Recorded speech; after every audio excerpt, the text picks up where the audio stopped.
azo lave inona nataon'olona vao mainka nakatona ny varavarana. Dia le olona rehetra raha nanampy mety hoe nitsoaka le mpandroba.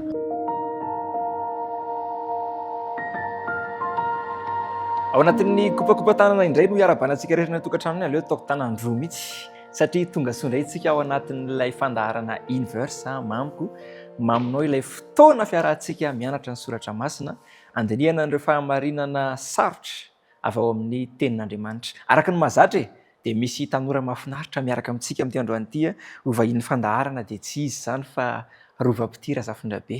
Mahafinaritra fa tena mitsikitsiky. So ranabavy zao misaotra anao ndraiky ho vahin'ny fandaharana.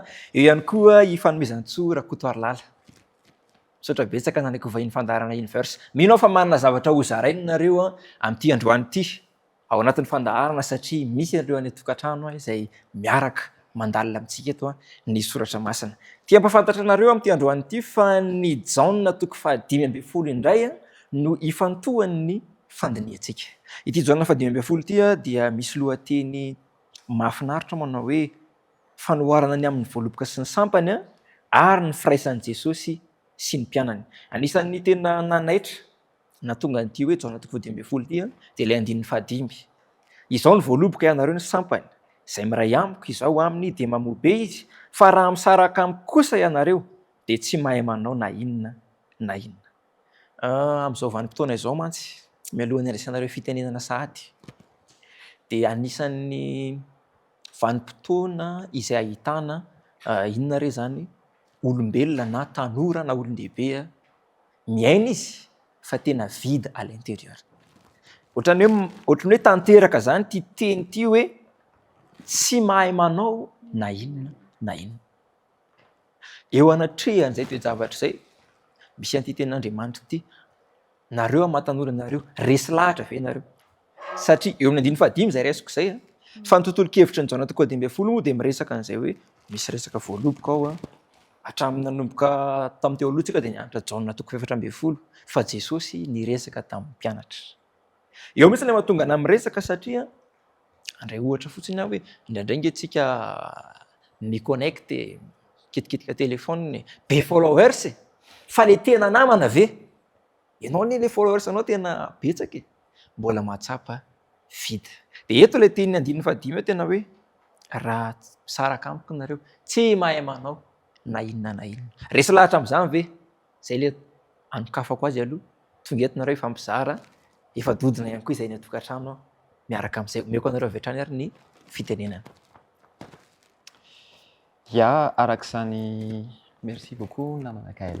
Ya Arak'izany dia misy connexion zany izay tiany Jesosy ananantsika aminy satria amin'izao vanim-potoana misy antsika izao ny fiainana izay iainan'ny olona amin'izao dia fiainana mandeha ho azy fotsiny, fiainana mampalahelo, tena mampalahelo. Kanefa dia manome solution Jesosy. Rehefa 2 arivo taona lasa izy nanome solution hoe izao ny voaloboka ianareo ny sampany. Ka izao misy connexion zany tiany Jesosy ho ampitaina ao anatin'izay le hoe ao anatin'izay le hoe izy voaloboka. Hoe izy voaloboka dia tsika sampany. Kanefa misy karazany roa le sampany. Misy le hoe mamoa. Ireo zany le nandray an'le connexion. Ireo zany le nandray an'le connexion.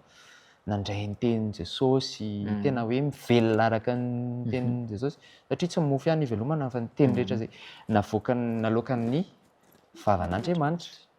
Dia mahavelombelona ny olona zany, mahampamoa anazy amin'ny sampana voaloboka anazy ny mihaino ny tenin'Andriamanitra. Anisany Le fantahina mipetraka eto dia le hoe ilay voaloboka izay niraisin'i Jesosy ohatra teto tena misy idirany ve? Sa hoe Jesosy mba inona le nahatonga anazy nandray an'le hoe za voaloboka nareo sampany? Satria anisany mety mampanontany tena mpamaky baiboly, za zany zao mamaky, za olombelona nefa za teneniny hoe za sampana voaloboka. Misy sary anohatra mahafinaritra anankiray izay afaka andraisantsika exemple sy azahoantsika kokoa an'izay. Tamin'ny famoronana rehefa namorona ny zavamaniry zavamaitso Andriamanitra dia avy amin'ny tany no nasaina ny voaka. Raha sorontsika amin'ny tany ny planty anankiray dia malazo izy dia maty. Izany hoe tsisy dikany amin'ny fiainany izany. Tonga dia maty izy. Dia ohatr'izay koa ny trondro. Tanaty rano ny trondro. Raha soronao anaty rano ny trondro dia mitsipatsipaka eo izy dia vita ny aminy. Fa rehefa nanao antsika Andriamanitra dia ny volavolainy tamin'ny tanantsika avy any aminazy no misy itsika. Izy le voaloboka dia tsika ny sampany. Raha tsy miray amin'iny tsika amin'ilay dia voaloboka. maty. Sary anohitra zany ilay voaloboka eto. Sary anohitra le voaloboka.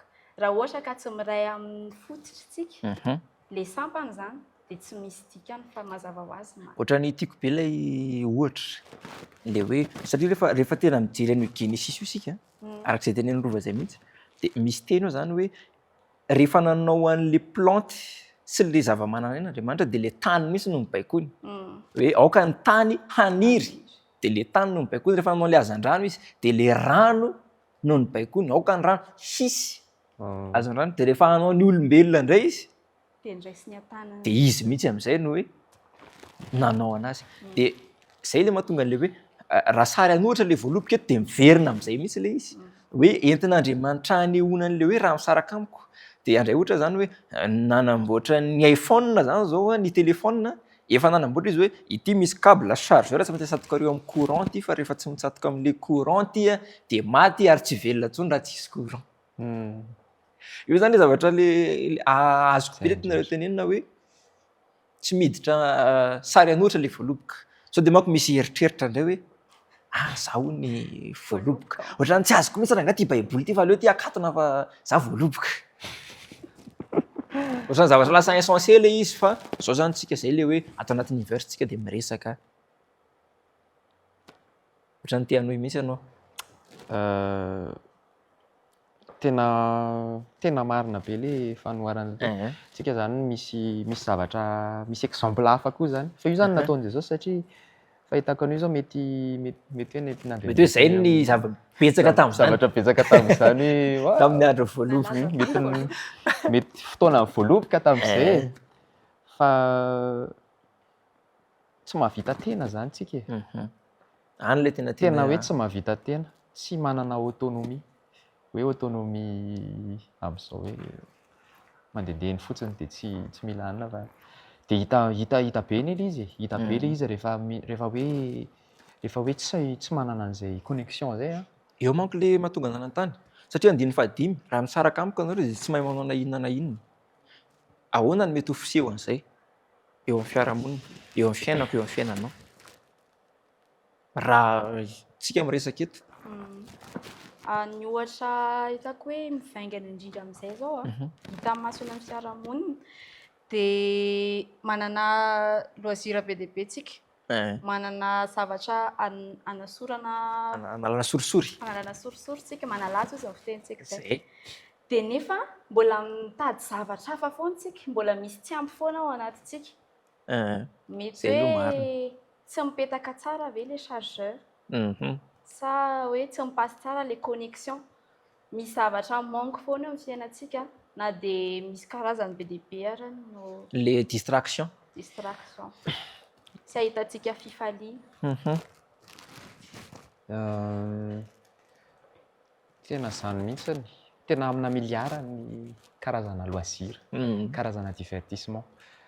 Ohatrany hoe natao zany ireny mba hoe tokony hoe ho censé ahazonao fifaliana eto amin'ity izao tontolo izao ity hoe ahazonao fahasambarana kely ohatr'izany. Kanefa tsy mampa-combler, tsy mampafeno an'le fifaliana sy le feno an'le fiainana zany. Ohatrany hoe tsy mety tanteraka mihitsy zany le izy. Dia lasa mitady foana. Izay no mahatonga ny misy fisian'ny resaka addiction koa. Satria fahasambarana mandalo. Izany no any amin'izao tontolo izao zany, zavatra mandalo. Kanefa ny eo amin'i Jesosy tena hoe mamoha ianao. Tena hoe mamoha.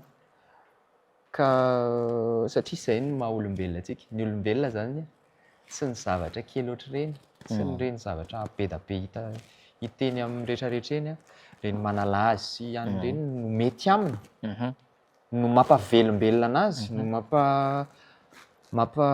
fonctionne tsara an'le fa olombelona le niresahana tato teo fa le zavatra nyresahan'i Jesosy le mahatonga ana amin'ny tena zany satria tsika zany tena miresaka kapratika hoe za tsy miconnecte amin'i Jesosy, ataoko exemple tsy mivavaka fa za nefa velona mandritra ny tontolo andro. Ahoana ny azontsika expliquer satria tsika teo miteny hoe zay le mahatonga antsika rasa mitady matsapa antsika misy zavatra manky ary tena zay nge le izy fa nefa misy olona zany hoe za na mivavaka na tsy mivavaka za velona de za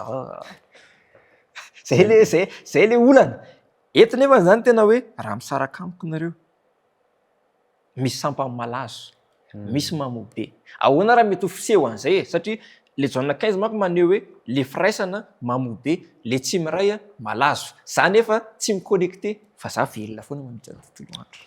Zay le atsoina amin'ny fomba fiteny tsotra hoe velona fa mitsiposiposy zany hoe karazana survie le izy sisy le miaina zany tsy mivivra zany nefa Jesosy tena ozy izy Jesosy za ho avy mba hanananareo fiainana ozy izy Jesosy teny an'izay mihitsy izy hoe hanananareo be da be fiainana fa raha ohatra ianao ka tsy miaina tsy le tena miaina araka le voalaza ato de lasa survivre fotsiny au jour le jour de zay le hoe velona fa mitsiposiposy de nefa le olona tsy mahatsapa hoe zany le mitsiposiposy tsy tsapany be izy ao anatin'io Jana toko fa 5:10 io de misy teny anankiray ihany koa ao amin'ny andininy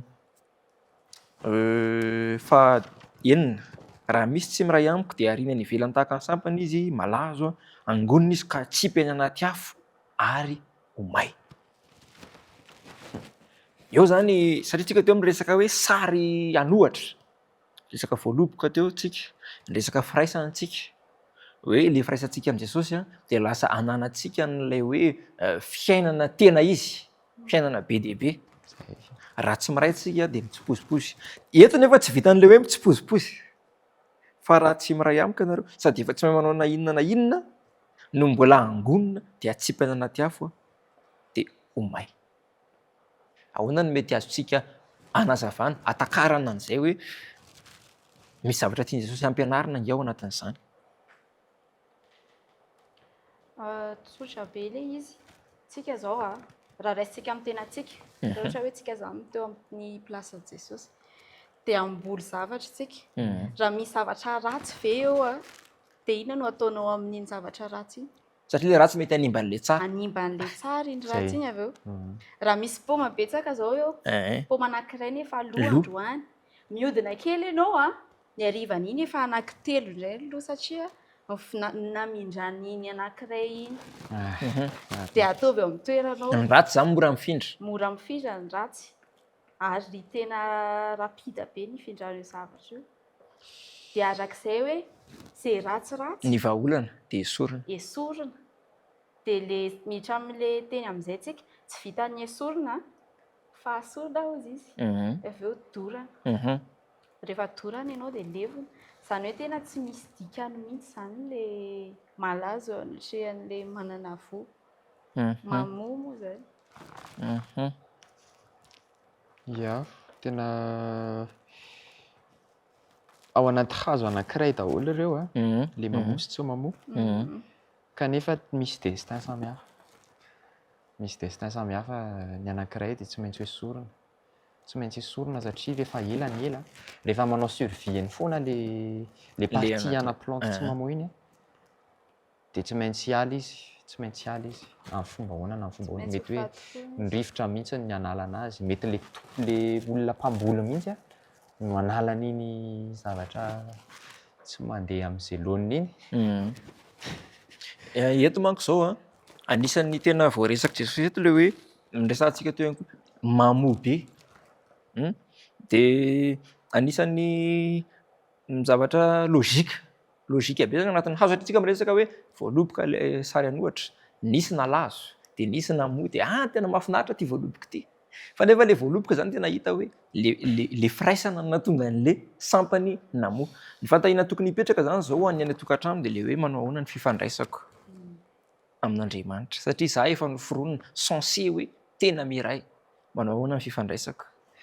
En mode survie ve za sa en mode tena hoe miaina.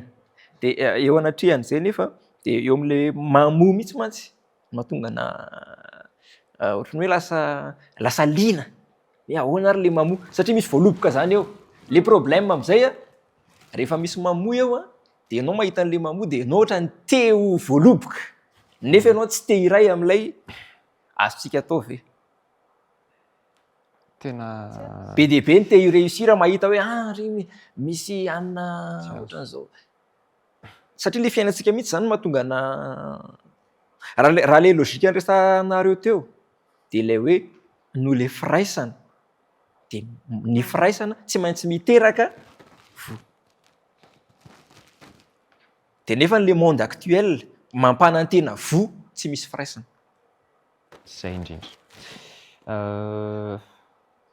Ataontsika hoe succès zany. Le famoazana le vo.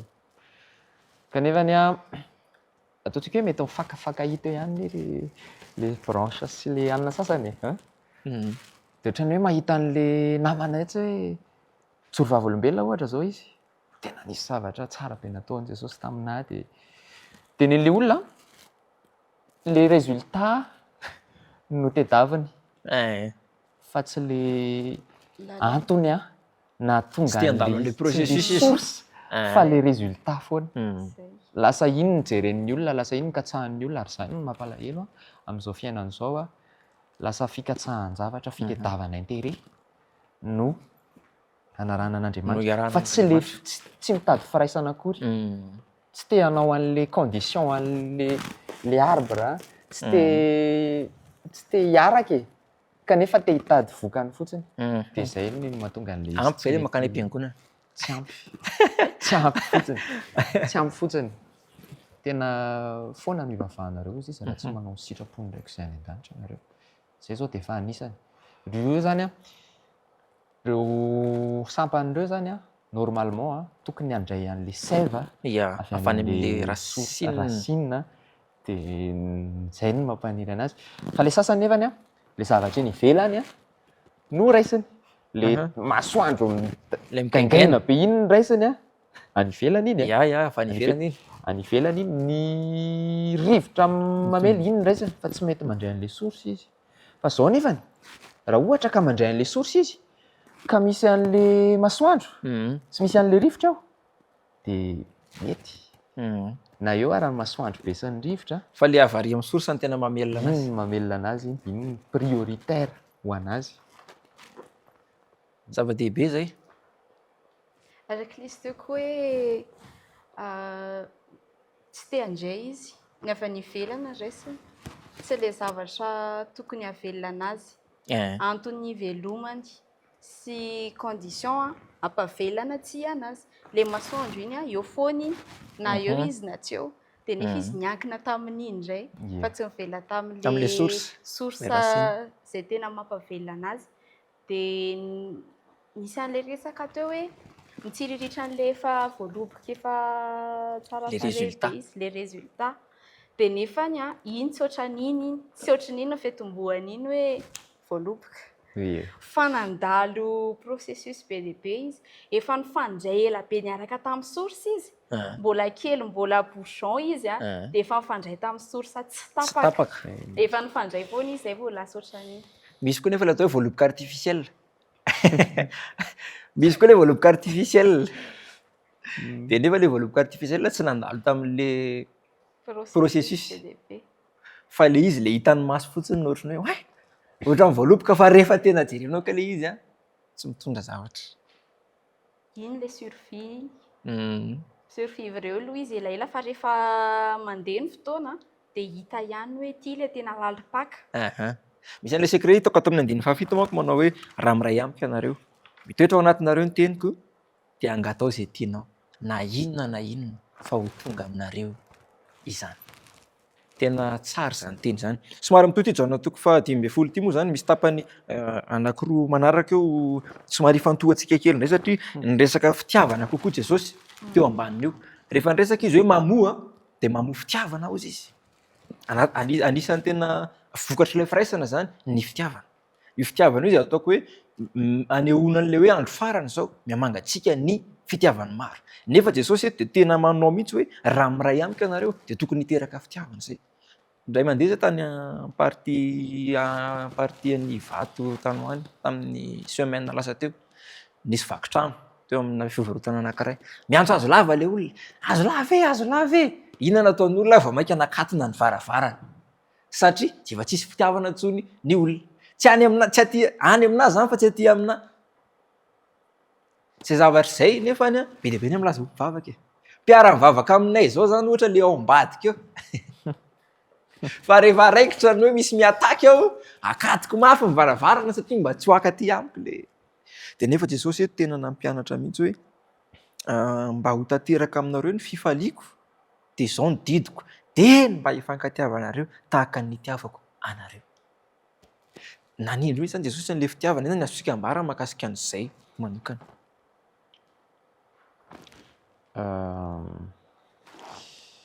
Ny fitiavana dia tena naseho an'i Jesosy. Didy vaovao no omeko anareo izy mba hifankatiavanareo. Ary na ny didy folo ary ny rehefa rezumena dia resaka fitiavana ny ao ambadika 100% fitiavana an'Andriamanitra dia fitiavana olombelona tsika samitsika. Ka zay zany fomba hanatanterahana ny didin'Andriamanitra sy tena zavatra sy tena condition tokony iainan'ny olona ao anatin'io ireo branche be da be ireo zany dia fifankatiavana ihany. Kala tena toko fahadimy. Kala tena toko fahadimy milaza hoe vokatry ny fanahy io ary ny fanahy no manome anazy. Io zany mety tsy ho vitan'ny tena antsika satria tsika efa mpanota, efa de base efa tsy tia. Ia. Kanefa Vokatry ny fanahy voalohany. soa ihany fa misy an'izany hoe fampanantenana ny men'Andriamanitra izany hoe rehefa mandray ny fanahy masina ianao rehefa mandray an'i Jesosy ianao koa dia afaka amin'ity an'ilay tena fitiavana ary iny fitiavana iny raha tsisy an'iny zava-poana zavatra rehetra. Inona mahay fiteniny maro ary na misy an'izay koa hoe na inona na manao asa maro ary kanefa tsy ao anatinao ilay fitiavana dia zava-poana izany. Ka zay zany tena important be ary ilay fitiavana ilay voarazany ato dia hoe tsy misy manana fitiavana lehibe noho izao dia ny hanolotra ny ainy. Hanolotra ny ainy hamonjy ny sakaizany. Io ny ohatra nomen'i Jesosy. Ianareo sakaizako raha manao arak'izay antitiako anareo izy. Dia Jesosy mihitsy nanao ohatra fitiavana voalohany. Ary amin'ny kristianina antsika ilay branche ao anatin'ilay moa ny anaran'ilay hazon'ilay voaloboka zany. Ny voaloboka. Dia tokony hanaraka ny zavatra satria izay mihitsy ilay seva rehefa ny avana. Iny Ohatra fitiavana. ohatra voalohany ao amin'ny jaona toko 5:10 dia ao amin'ny 9:5 dia manamarika fa miteny Jesosy teo hoe Tahaka ny itiavana indray. koa izy no Ny itiavako itiavako anareo. Fitiavan'Andriamanitra an'i Jesosy zany tena tsy afaka ho lazaina eto zany satria ngeza loatra ilay izy. Fa toy izao ny Tena itiavan'Andriamanitra. dia tiany arak'izay koa tsika ary toko sy andininy efa mino fa itsika rehetra zany. Hoe nomena izy ny zanan'ilay tokana mba tsy ho very izay rehetra mino azy. Dia ampifandraisiko amin'ilay ohatra nataon'ny Gaël teo ilay izy. Miantso vonjeo ilay olona hoe io fa dia ilay olona rehetra raha nanampy mety hoe nitsoaka ilay mpandroba satria izy iray mila fankatia be. Amin'izao vaninandro misy antsika izao dia misy fitiavana amin'izao. Tena misy fitiavana fa fitiavan-tena. Zay indray aloha dia marina. Fitiavan-tena diso tafahoatra.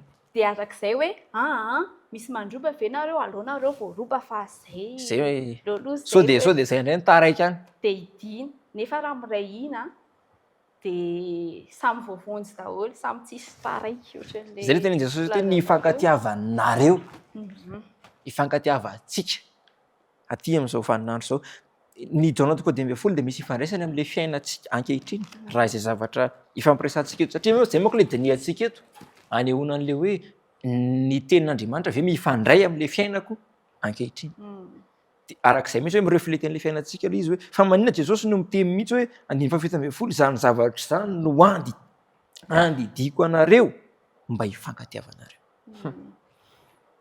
tidy mihitsy le izy mba hifankatiavana hoe miraisa amiko ty tanteraka aminareo le fitiavana manolotra ny aina amonjy ny sakaizany fa tsy hoe manidy varavarana rehefa miantsy vonitsy sy sakaizany de misy zavatra manaitra koa anatin'io tenin Jesosy io amin'ny dininy jauna 15 hoe nareo nge raha vao manao an'izany de ho enjehana raha vao manao mpitiavana nareo de enjehana ohatrany lasa mampatahotra indray ity firaisany ity raha vao zay inona ny azontsika resahany eto satria amin'ny andininy 20 izy no miresaka an'izay satria nanenjika anahy mihitsy izy de tsy maintsy hanenjika aminareo andininy 20 fa izany rehetra izany no ataony aminareo no nianarako satria tsy nalala izay naniraka izy de lasa manenjika anareo ianao rehefa miray amin'Andriamanitra de tsy iombina amin'ny zavatra ataon'izao tontolo izao ny zavatra ataon'izao tontolo izao de au contraire ny zavatra ho ataonao satria io voan'ny asanao ho hita eo amin'izany ny fitiavana zany hoe zavatra tsy lasa fanohatra am'le ny asan'ny nofo mantsy contraire ny asan'ny fanahy opposé mihitsy tena hoe opposé de nefa ny any am'izao tontolo izao tena indraindraina mihitsy ny fitiavam-bola tadiavo vola ataovy zay mahasambatra anao ataovy zay mahasambatra anao fa tsisy olona afaka manampy anao eo fa tsisy tena hoe ho individualisena ny olona hieritreritra afa-tsy ny tenany tena hoe ny tenany ihany no eritreretana fa tsy mihevitra ny hafa zay zany tena de lasa zany de lasa aran'ny olona ianao raha te hanampy olona ianao de lasa tsaratsarain'ny olona raha te hitandrina ny zavatra na fitiavanao ny tenanao ara ny olona anie milaza le tia tenindreo ara anie tsy tena tia an'le tenany akory ara ne raha tena dinihany satria simbainy ny tenany amin'ny zavatra zao tontolo izao ianao nefa manan-tsafidy ianao satria te-polo ny zavatra namboarin'Andriamanitra io ianao io de ianao zany safidy hoe za tsy hanao an'izao satria manimba ny tenako pastera be ianao lazain'olona pastera be de enjehana nareo koa pastera be nareo koa ohatran'ny masimasina be zany aza miaraka amin'iny fa ennuyeux be iny zany halan'ny olona le izy le ary efa nampitandremin' Jesosy mialoha de efa nampitandremin' Jesosy mialoha satria raha halan'ny olona raha izao tontolo izao ianareo de ao koa fantatrareo fa izao efa halany talohanareo Jesosy anie tena efa izy mihitsy zany teo izy niala efa teo izy niala zany koa na tsika zany raha mpanaradian'ny Kristy marina raha tena kristianina de ho enjehana tsy maintsy ho enjehana ary tsy maintsy ho tenitenen'ny olona amin'ny fomba rehetrarehetra zay tsy azo zay tsy takatra saina sao efa tena betsaka amin'ny fanaritsiana amin'izao betsaka ny fanenjehany efa mandeha zany fa tsy tokony ho kivitsika satria Jesosy efa teo ary Jesosy efa nandresy ny fanenjehana ny nandresin'ny zavatra rehetrarehetra nandresy an'izao tontolo izao izy inona ntsony ny atahorantsika amin'izany ny tena atahorantsika eo indrindra ny tena mampalelo amin'ilay izy de matahotra ho enjehantsika lasa matahotra n'le ho enjehantsika de tsy maray aminy matahotra fitsarany ivelany fijeriny hafa de lasa matahotra zany aneo anazy tsika zany mety hoe le voaloboka mandray antsika fa rehefa mapetipety atsika hoe ay mijery indray oka kely aloha faire semblant fa oka kely aloha sady tsy teo aritsika no tsy teo ary te hiaraka amin' Jesosy tsika te hifandray aminazy tsika nefa tsy te hisaraka amin'izao tontolo izao de nefa tsy mety zay ohatrany tira lakorde ihany io zany voilà ohatrany tenen'ny fameza-tsoto eo hoe Tsy maintsy miaraka aminy tsika, tsy maintsy enjeha antsika raha te hiaraka aminy. Dia amintsika malalaka zany ilay safidy hoe ifandray aminy ve za, izay source izay ilaiko mba hahavelona anahy, sa hoe aleo aloha hetsy na hoe aleo ho atsy mihitsy. Anisan'ny facteur tena manimba ny olona anankiray ny fijeriny hafa. Zany hoe te hanana namana izy te hoe ekeny société appartenance ho hanana société. Zay ny mahavoa zay ny mahavoa ny olona. Ary zay koa ny problème niseo tamin'ny vadiny Lota. Zany hoe tsy foiny le ambiance tao Sodoma sy Gomora. Ny arenany tsy foiny. Dia mbola misy mbola hoe andeha sady andeha no hitodiky. Dia nefa izy te hanaraka. Te hanaraka ihany izy. Izy koa nefa tsy mahafoy an'ilay ary. Dia vao nitodika izy dia nivainga. Hita taratra amin'izay tokoa fa tena maneho ny fiainako ny fiainanao ny jaona toko 2010. Ery amin'ny farany jaona toko 2010 nefa dia misy an'ilay sève. Andresana teo hoe mandeha avao amin'ilay racine dia ny fanahy masina zany. Efa marana ny fotoantsika kanefa tiako hifantohana kely ity ampahany farany ity izay voarisaka amin'ilay hoe izy mihitsy no irahako aminareo avy amin'iray dia ny fanahy faminariana izay mivoaka avy amin'iray izy ny vavolombelona anambara ahy. Ho eo aminareo mandrakariva izy ary ho ao anatinareo. Resaka nareo teo an'ilay hoe vokatry ny fanahy masina. Fa tena izay mihitsy kay zany ity resahan'ity jaona toko 2010 ity. Raha hoe eo ilay firaisana, ao anatin'io firaisana io dia raiso ny fanahy masina. Mamarana antsika kanefa satrinay tianay raha mba hanome hafatra ho an'ireo mpanaraka antsika eto amin'ny fandaharana nareo tao anatin'izay fandiniantsika ny jaona toko 2010 zay satria zava-dehibe tokoa izay izay ahitantsika hoe inona no ifandraisany amin'ilay fiainantsika ankehitriny mena fotoana isika ahafahana mampita hafatra amin'ireo izay manaraka antsika any tokantrano amin'izao fotoana izao. Galatia natoko 5:5-20. Fa ny vokatry ny fanahy dia ilay sève ilay ao amin'ilay source avy any amin'ny racine. Kosa dia fitiavana. En première place mihitsy izay fitiavana izay. Fifaliana, fiadanana. Zay zany ny secret-n'ny fifaliana sy ny fiadanana. Zay zany. Rehefa zay zany ilay izy dia tonga ho azy. Tonga ho azy ary tsy mitovy amin'ny fanomeny izao tontolo izao ny fanomeny fa tena le bonheur tena hoe parfait. Tsy manao ilay distraction, tsy mila manao ilay distraction.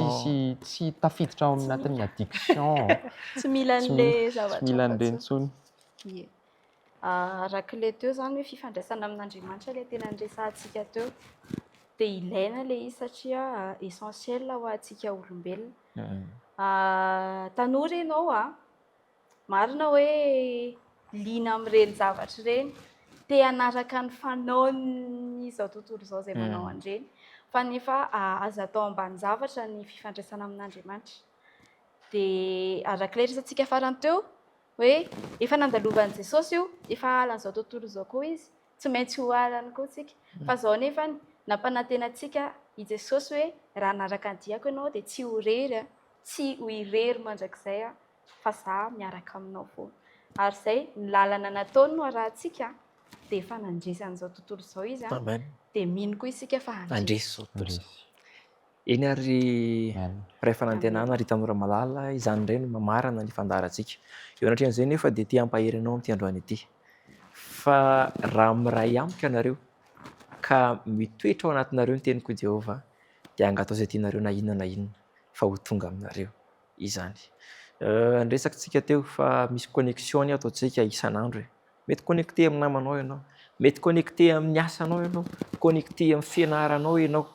Fa ataovy priorité, ataovy zava-dehibe sy voalohany indrindra ny fifandraisana amin'Andriamanitra. Satria ny fifandraisana amin'Andriamanitra no mitondra voa tsara ho amin'ny lafim-piainana rehetra. Mba hanananao an'ilay fiainana tena fiainana fa tsy ilay fiainana survie izay niresahana teo. Tia hampahery anao fa zava-dehibe izay fandinihantsika izay ary manokana fotoana manomboka androany. ifandraisana amin'Andriamanitra. Tena ataovy ohatran'ny hoe emploi du temps anao any am-pianarana mihitsy.